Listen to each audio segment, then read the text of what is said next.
Friends and viewer, good evening.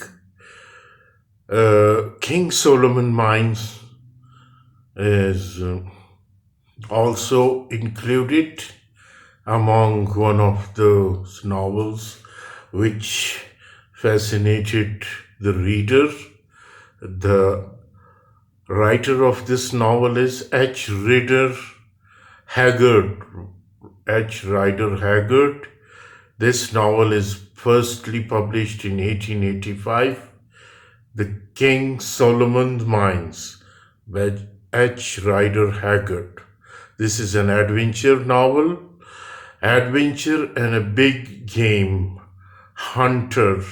The protagonist of this novel, Alan Quatermain, is asked by Sir Henry Curtis and his friend Captain Good to assist the pair in finding Sir Henry's brother. Last seen headed north into Africa's uncharted interior in search of the famous King Solomon Mines. Quatermain, known for his adventures in Africa, has a map that claims to lead to the mines, but he has never taken the map to be authentic.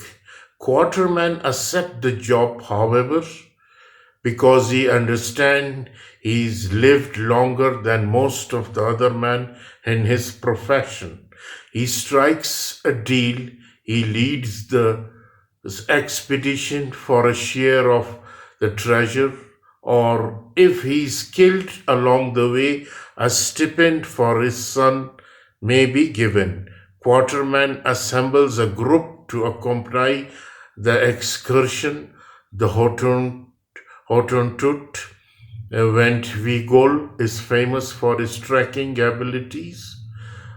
Umbupa, a hunter who claims to be Zulu, joins the group. Quatermain distrusts Umpuba at first due to the man's attitude and pressure, which seem to indicate he is not what he claims to be. But Quatermain relents. The party reaches the edge of the desert, and one of the laborers is killed by a wounded elephant. They almost die of thirst as they walk across the desert, finally reaching an oasis indicated on the Quatermain's map. Then they arrive at the Solomon Berg, a mountain range. At the top of one of the peaks, they enter a cave, find a frozen body of Josh Sylvester, the Portuguese explorer responsible for the map. Ventvogel dies overnight, and they leave his body in the cave to keep Josh Sylvester company.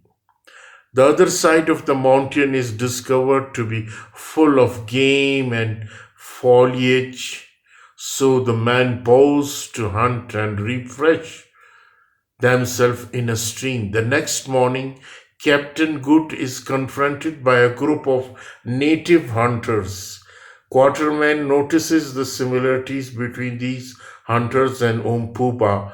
The Kukwana warriors are about to kill the captain, at which point he forgets with his false teeth. Seeing this alarms the native warrior, who ran in fear. The explorer decides to play the part of sorcerers, gods from that point on as a protection.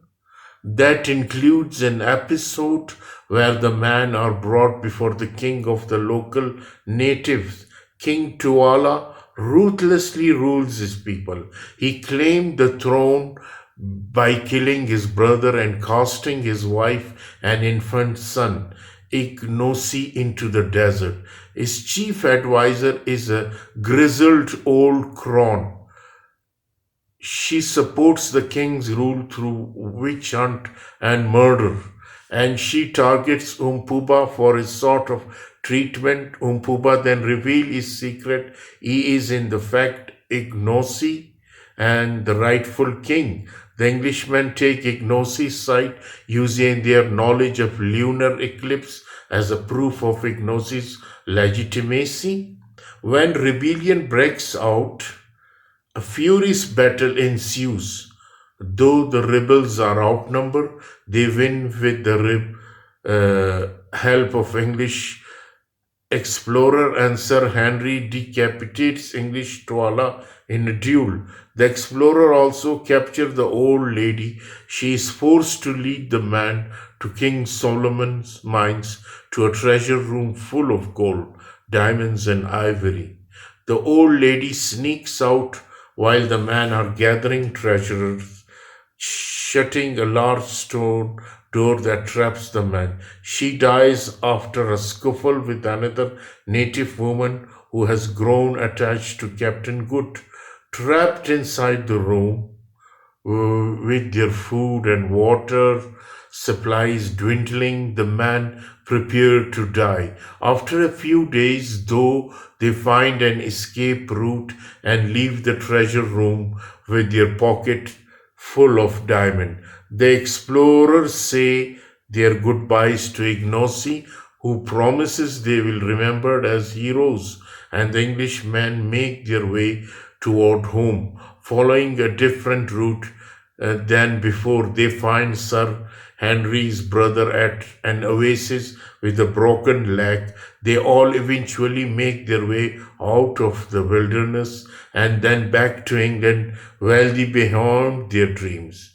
Though this book is originally struggled to find a publisher and get published, so King Solomon Mine gave birth to a genre now referred to the Lost Worlds genre, which applies to a subgenre of science fiction and fantasies.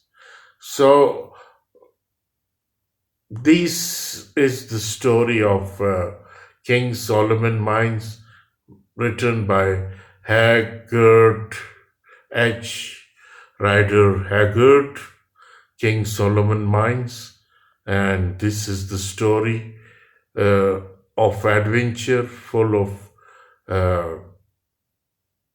suspense, and the themes of this is imperialism.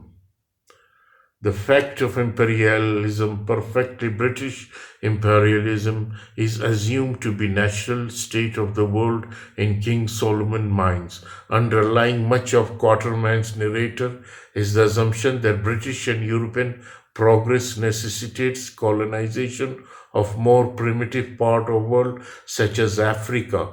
Quatermain's attitude towards Kafir, Zulus, and specific non-European character, particularly Umpuba, Ignacy, demonstrate the prevailing attitude of European superiority or the uncivilized non-white. So the value of knowledge, one area which Haggard seems to depict the white man as being superior to the Kukunas in the area of recorded knowledge. Good's use of Almanic allow the white man to establish the divine credential, as it were. Meanwhile, Gagul's life is spread because she is the repository of knowledge which could be beneficial, particularly. The virtues of bravery. Courage is perhaps the highest virtue in King Solomon Mines.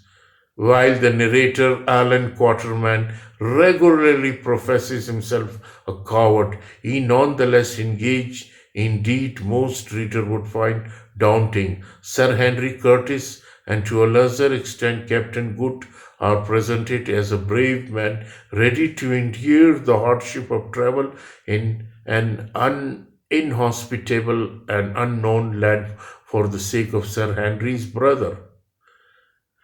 Even the enemies of Ignacy are described as courageous. Race relation. And in this novel, H.Rider Haggard's day, racism was rampant in English culture. The drive to colonize various non-European nations necessitates as assumed inferiority on the part of those nations. Quatermain is often the voice of racist assumption, treating Kafir as superstitious children and seeking to awe the Kukunas through scientific trickery. The dangers of materialism. Although subtle in the critique, Haggard does make it clear that desire for wealth of King Solomon, diamond mines leads to danger, suffering, and sometimes death. Sir Henry Curtis is the only one of the explorer who is not motivated by desire for the diamond. As he seeks his brother, Captain Good and Quatermain want the diamond, but Quatermain at least attempt to put his desire in less selfish terms. Masculinity and femininity, Haggard world, man and woman have distinct roles. Quatermain hopes that the tale by the it is a Voluta and Gagul hardly contains. The triumph of science over superstition, the white man in this novel clearly impress the Kokunas with their technology and scientific method. Their rifles, which operate in a simple scientific principle, are treated as magical object for the Kukunas. Good's access to the scientific data of his almanac allows the white man to pretend to control the moon, and this ensuing darkness panics the Kukunas who fear the light of moon. So these are the themes which are involved in this novel, and no doubt it is an adventurous novel.